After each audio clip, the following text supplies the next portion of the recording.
Once again, St. Louis at the top of an unfortunate list as the country's most dangerous city.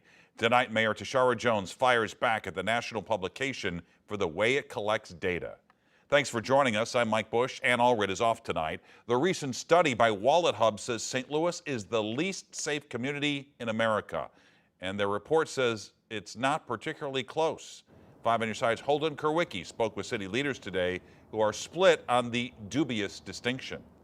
That's exactly right, Mike. When I spoke with Mayor Jones earlier today, she actually told me that she doesn't get her news from a credit reporting bureau like WalletHub. But after speaking to both Mayor Jones and Director of Public Safety, Dan Isom, they made it clear the city is being very proactive to try and cut crime, but it's also obvious that they don't agree on the best way to go about it. We know that the region as a whole is very safe. St. Louis Mayor Tishaura Jones may have a point about the greater St. Louis region, but according to WalletHub, her city is the least safe city in the country. It's certainly distressing that that sort of moniker is put on the city of St. Louis. Obviously, there's a disconnect. WalletHub doesn't live here or doesn't and isn't here. It's, if they take random statistics from random newspapers, then of course. However, WalletHub's data isn't from random newspaper articles. The company pulls information from the FBI, Bureau of Labor, and U.S. Census.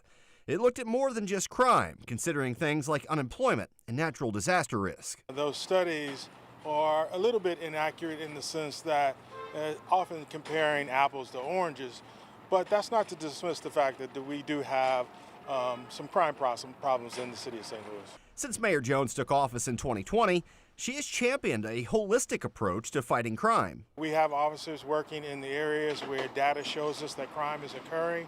Though the study gives the city high marks for police officers per capita, Dr. Isom says he believes they're using old data for a department that has lost 819 officers in the last 5 years.